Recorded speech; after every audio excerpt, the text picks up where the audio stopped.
While I've never read the manga or watched the anime, I've been around enough fans of Full Metal Alchemist to understand the original premise of the story. A pair of brothers who've studied some of alchemy's transmutative properties decide to use their training to bring their mother back from the dead. And because of this action, one is left as a soul bound to a suit of armor, and the other literally loses an arm and a leg, which eventually get replaced with special metal limbs. There's a bit more to the specifics of the process, but I don't need to get lost in the weeds. In the world of the story, there had been rules against trying to perform resurrections like what the brothers did. Warnings about how incorrect handling of alchemy will end poorly. It's not like the detrimental effects were unknown or unwritten. Alchemy could be used for many good and helpful purposes, but it was dangerous when interacted with in improper methods.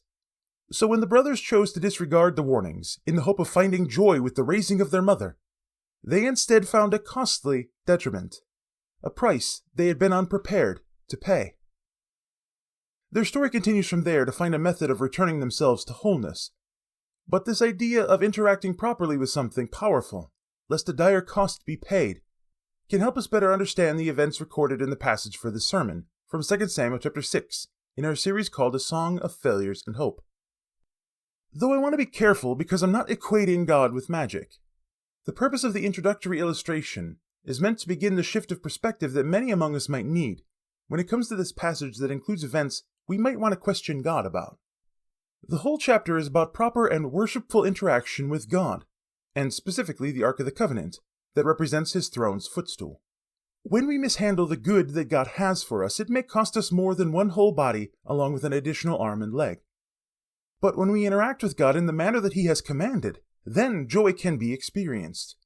A joy that cares little about how foolish we look, because we're worshiping our God. In our series through the book of Samuel, we've gotten to the final of the 4 story arcs of leaders who stand as rising hope for the people of God, but ultimately come to fail at that job. All of these men point us beyond themselves to the true hope that we have in Jesus. And this story of David so far has largely been about that rise to fame and hope. We've even seen an anthology of stories in the last chapter about God blessing David and the people of Israel through their human king. God blessed David with the fullness of the kingdom as he promised. Not just reign over Judah. God blessed David with the capital city of Jerusalem.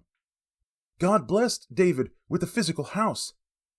And God blessed David with victory over the Philistines, the epitome of human evil in the book of Samuel. But as we move into chapter 6 of 2 Samuel, we see David want to praise his God for the blessings by bringing the Ark of the Covenant to Jerusalem as well. I find this progression interesting, considering an odd parallel from 1 Samuel. All the more interesting since part of 2 Samuel 6 finds a mirror in 1 Samuel 6. And even more so because of the fact it follows the stories of the end of chapter 5, which were a reversed mirror of a story from early parts of 1 Samuel as well. Do you remember that in the last section of the previous sermon's passage, that the Philistines had been routed so badly that they left their gods behind? And Israel took the idols to be destroyed before the God of Israel. Well, that has a parallel from 1 Samuel chapter 4 and 5. Where the Philistines had been given victory over Israel, and had taken the Ark of the Covenant to the temple of one of their gods. That was when Yahweh went all one-God army against the Philistines, and it went so badly that they sent the Ark back to Israel just to stop the plagues of their people. And destruction hadn't ended there. A number of the Israelites from the city of Beth-Shemesh hadn't given God proper respect either, so many among them had died as well. And that was why the Ark eventually got sent to the city of Kiriath-Jearim. Well, a number of similar themes and ideas from that section of the book is paralleled in this part as we begin our passage for this sermon. 2 Samuel chapter 6, verses 1 to 8.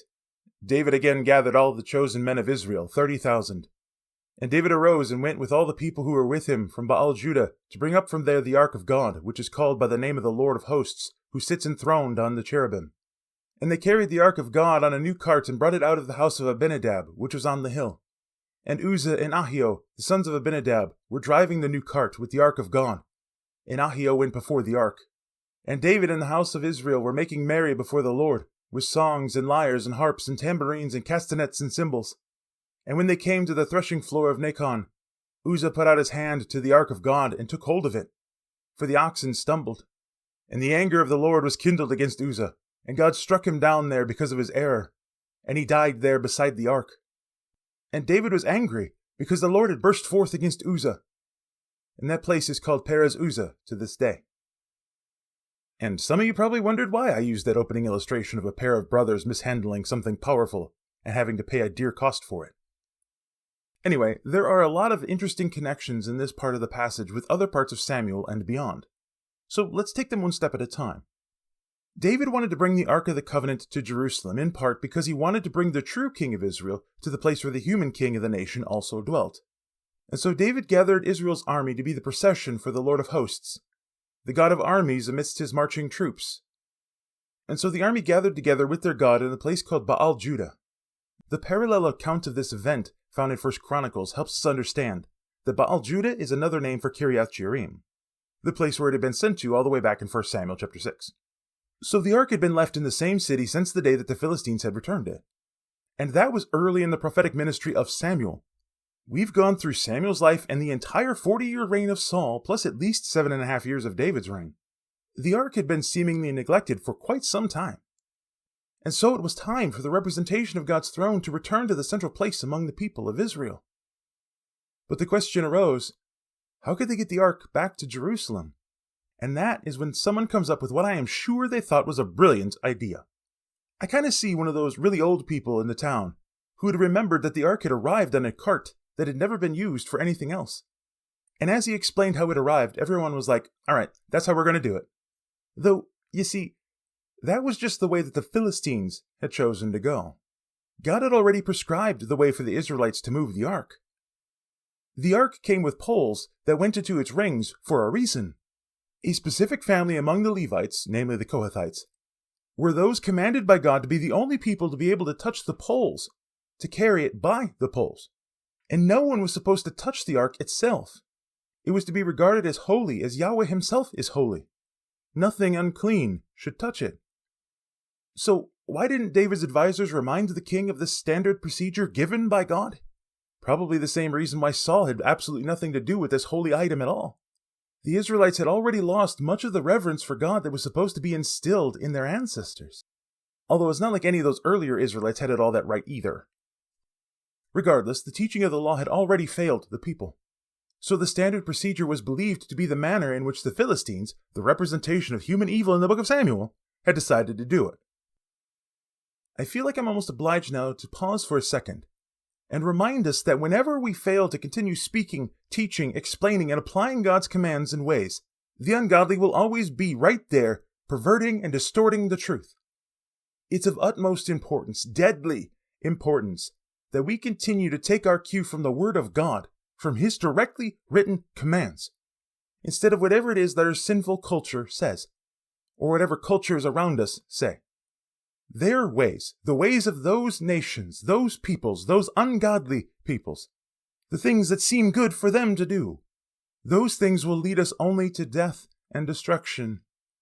It might look like it worked for them, but in the end, we will find a cost we were never willing to pay, all because we listened to the ungodly, followed their joy, straight into a spiritually dead end. This was mistake number one in the way that David used when interacting with God, with His holiness that is so pure that it's lethal to our fallen human bodies. And so we see Uzzah and his brother lead this new cart with the ark in it. I say Uzzah and his brother instead of Uzzah and Ahio, because Ahio is just the way of saying his brother in Hebrew.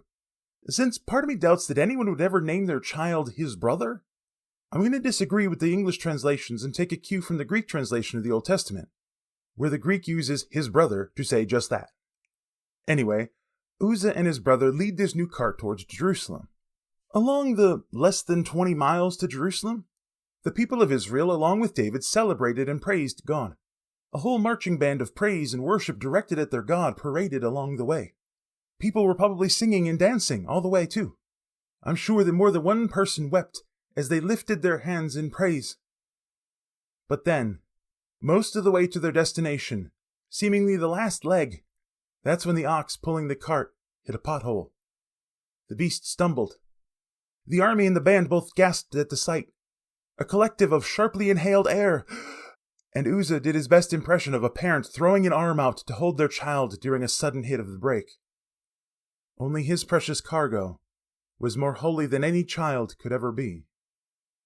Uzzah meant well. He wanted to protect and guard the ark, to keep the holy item from being profaned by the dirt and grime of the road. He meant well. But good intentions protect none from the lethal holiness of Yahweh. Some of us might be a little upset at God right now. How dare God kill that poor man who was just trying to keep the ark from following after the ox? What kind of God is it who lashes out at innocent helpers? What, can God not restrain just a little bit in this one singular place? Can't you just bend the rules a little bit because that's not what the guy intended? That's the way we think, right? This offends our sensibilities. It causes us to question how good this God could actually be, since he doesn't restrain himself for simple exceptions. It doesn't sound like the God of grace and forgiveness to us. But that perspective forgets how dangerous this God we serve is. We see a fatherly figure who gets down to play with us and have fun, forgetting that he is also the Father who calls us to the seriousness of adulthood. We've become so familiar with him that reverence and awe and fear have been lost. We've gotten used to seeing Jesus as the servant on the cross, the baby in the manger, but have forgotten the conquering king in whose mouth comes forth a sharp, double-edged sword. I mean, think about it. We have such a healthy respect for electricity that we always make sure that we are grounded when we come in contact with it. We understand that when we're taking a hot pan out of the oven, we should use a pot holder. We rarely come in contact with dangerous animals without gloves and tools or glass and metal bars. Why? Because we have enough of a healthy sense of fear and respect for what they can do to us. But the God who made all of those things, the God we serve, is far more powerful than any of those things. He is wild in ways that we could never understand, tamed only by his own hand when dealing with the humans he designed to represent him on this planet. The respect and healthy fear we have for anything else should pale in comparison to what we have for our God and Savior. And even if we discount the boundless might of God's lethal holiness, which we shouldn't, but if we do, it's not like God is lashing out here in the passage. I mean, he'd given the Israelites the right way to deal with him. He told them how to properly ground themselves so that they could deal with his holiness. He gave them the designs for the potholder so that they could withstand the heat. He handed them the gloves and tools to protect themselves from his holy nature. But they refused to listen. They forgot. They never did the research to learn how to properly interact with him. If they had moved the ark as God had commanded, this would never have happened. If they had read and listened to and followed the commands of God, those that he had specifically written down for them in the law, then no ox would have ever stumbled in a pothole, because the ox wouldn't have been pulling it. It would have been held by people, by Levites, by the Kohathites. And so when the brothers, along with the rest of the Israelites, chose to disregard the warnings, in the hope of finding joy in bringing the ark back to Jerusalem, they instead found a costly detriment, a price they had been unprepared to pay. Uzzah was struck dead for this infraction because he should have known better. The problem lies not with God and his lethal holiness, but with our thinking that the warnings against improper interactions with God can be hand-waved away. It's our problem when we think that this one little sin can be swept under the rug, can be ignored, denied, considered an exception. It's our problem when we do things the way that our culture tells us is okay, the way that only leads to death and destruction. It is not the holiness of God that should be called into question when our actions are called sins. It's us that should be called into question. We should be questioned when we have a direct command from God against our selfishness and sin, because the problem is with us. No matter how easily we can defend our sinful act, I was just trying to help. But good intentions protect none from Yahweh's lethal holiness. It ends in loss, deadly loss. We're angry at God in this interaction, much as David was in verse 8. But we forget that God is just as deadly against our sins as he is against the sins of the ungodly. David names the location where Uzzah died Perez Uzzah, the breach of Uzzah. But if we remember from the last chapter, this is not the only place that David had given with a name that has Perez in it. When Yahweh had been the tip of the spear for Israel's army, when breaching through the lines of the Philistines, he breached forth in front of Israel. And so David, in praise of that God, who brought his holiness to bear through the ranks of the epitome of human evil, named that place Baal Perazim, owner of breaches, Lord of breakthroughs. Well, it's the same God, with the same breaching holiness, who deserved to be worshipped as he had prescribed, the one who calls us to act in line with his lethal holiness, and who breaches through our sin as well when we fail to follow his commands. Yahweh levels his holy power the same whether it's the godly or the ungodly who sins. So don't look at this passage with scoffing suspicion about the goodness of this God. Instead, witness the call to proper interaction with him. Praise and worship him with our acts of holiness as he has prescribed, and find the blessed joy that happens when we do. 2 Samuel chapter 6, verses 9 to 11. And David was afraid of the Lord that day, and he said, "How can the ark of the Lord come to me?" So David was not willing to take the ark of the Lord into the city of David. But David took it aside to the house of Obed-Edom the Gittite. And the ark of the Lord remained in the house of Obed-Edom the Gittite 3 months. And the Lord blessed Obed-Edom and all his household. The proper sense of godly fear entered David at this sobering event. He witnessed the lethality of holiness against sin. And so he questioned how he'd ever be able to perform this act of worshiping God, the act that he desired to do. For a while, he even seemed to put it out of his mind.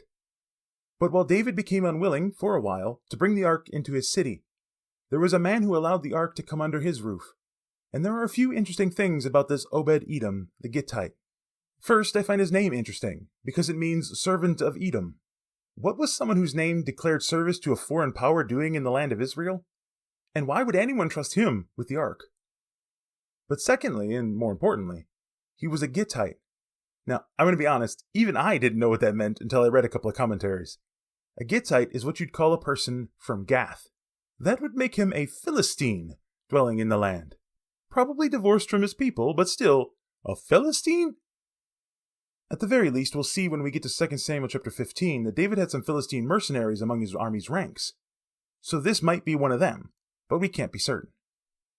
Regardless, this man, who belonged to the people that were the epitome of human evil in the book, and with a name that claims him to be the servant of a totally other enemy nation of Israel, this guy was the one they trusted the ark with? The servant of Edom who was a Philistine? You couldn't get a description further from a true worshipper of God. Yet, because Obed-Edom did interact with the ark properly, because he kept a proper respect and healthy fear of Yahweh, because of that, God blessed the man and his household, this Philistine, whose name means servant of Edom. Just as God's lethal holiness is leveled against both the godly and the ungodly, so too are God's blessings bestowed upon both Israelite and Gentile when we interact with him as he has commanded. And news of this blessing from God reaches David's ears, giving him hope once again to provide worship for his God. Only this time, he comes equipped with more understanding of how to properly interact with this holy God. 2 Samuel chapter 6, verses 12 to 19.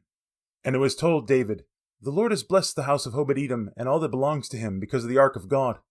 So David went and brought up the ark of God from the house of Obed-Edom to the city of David with rejoicing. And when those who bore the ark of the Lord had gone 6 steps, he sacrificed an ox and a fattened animal. And David danced before the Lord with all his might. And David was wearing a linen ephod. So David and all the house of Israel brought up the ark of the Lord with shouting and with the sound of the horn. As the ark of the Lord came into the city of David, Michal, the daughter of Saul, looked out the window and saw King David leaping and dancing before the Lord, and she despised him in her heart. And they brought in the ark of the Lord and set it in its place inside the tent that David had pitched for it.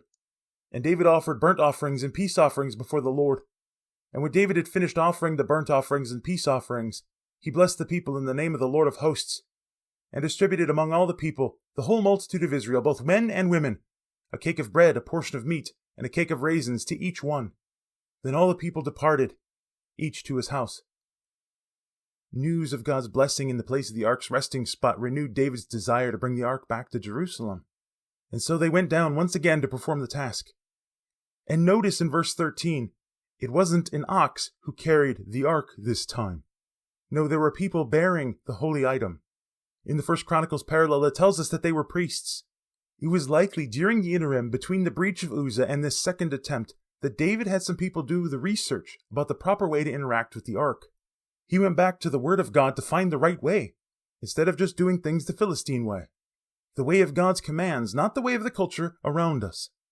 And they could only find that in the Word of God. This is why, because of David's research, I have no doubt that the priests bearing the ark were Kohathites. They were going to do things right this time. And what does respect for the ways of God lead to? What happens when we have a healthy fear of God lead our actions? We can worship with joy. In verse 14, we see David dancing his heart out, dressed in the clothes of a worshipful supplicant before God. He looked like a fool, dancing fool, but it was all for the worship of his God, unhindered and full of joy. And everyone else with the procession worshipped God as well. Abundance gushed out of them as David and the people made sacrifices of praise with every 6 steps closer to Jerusalem. Blood flowed and death happened, but it was all in sacrifice to God, instead of being because of an improper interaction with Him.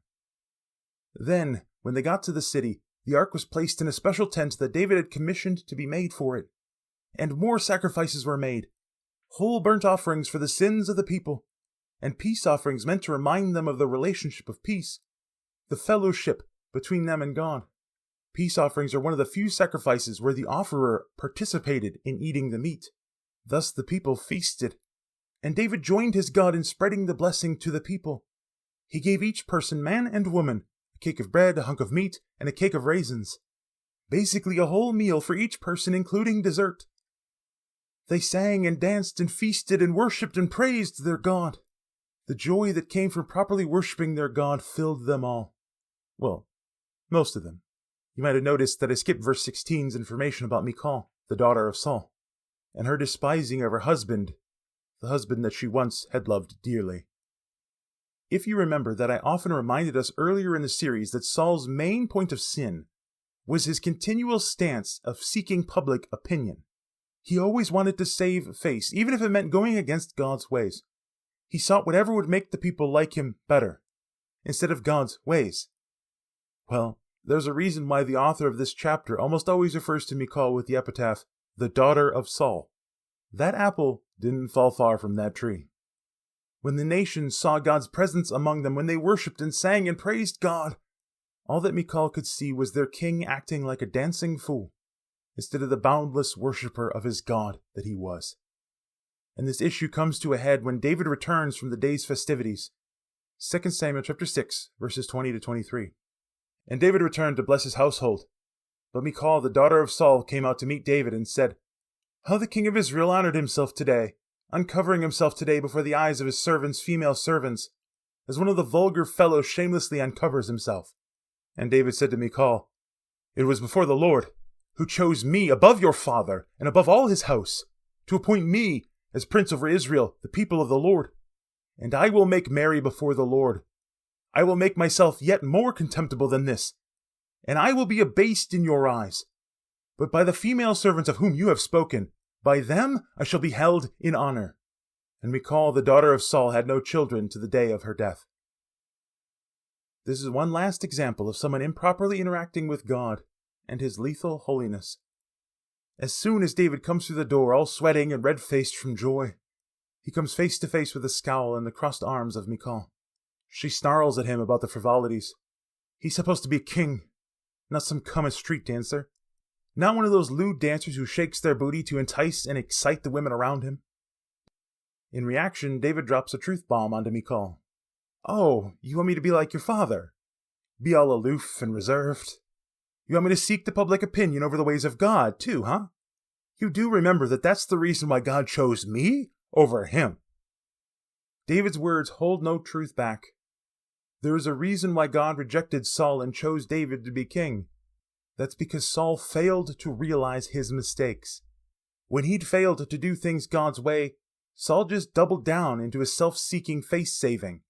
He crumbled time and again to public opinion instead of trying to find the ways of God. Saul had improperly interacted with God, and it led to his rejection and eventual death. No, David will not be like Saul.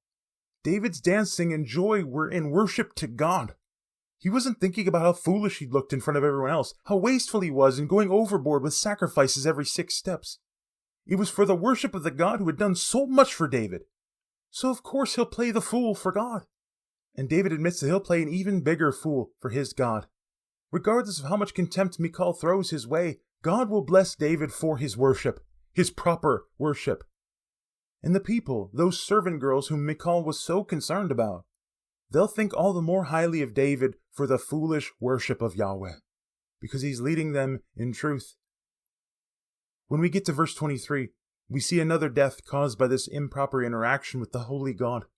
It might not have been as drastic as the breach of Uzzah, but it was a death nonetheless. Michal never bore a child unto the day of her death.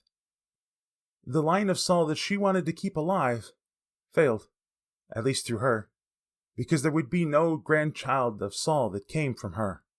And though the story of David will continue on for more chapters through the book of Samuel, Michal will not be seen again in the entire book. It's as if she died right there, as far as the story is concerned. And so, we're reminded that improper interactions with the holy God ends in loss and death, but worshipful adherence to the ways of God will lead to joy. God has set the ways of His creation, and for us human beings, He's given us the explanation in His Word. If we want to find the way that most glorifies the God who has blessed us, we need not look any further than His Word, even in those places where the exact application we're looking for isn't shown in the Bible. If we look at the kind of God we serve, if we see His standards and manners, we will find the right way to apply His commands and laws. The one thing that we should never do is look to the ungodly for how to behave and think and act. They will only show us the way of death and destruction, for that is all they know. And even if our worship of God, shown through godly actions in our everyday life, makes us look like fools in front of others, as long as it is the proper worship of the God who has blessed us with so much, then let them sneer and roll their eyes. Let them scoff. Let us play the fool all the more, if it is for the worship of our God, because His holiness abounds. So let's keep the proper amount of respect and godly fear for our God and His lethal holiness, because if we worship Him rightly, it won't cost us dearly with our lives, and it certainly won't cost us an arm and a leg.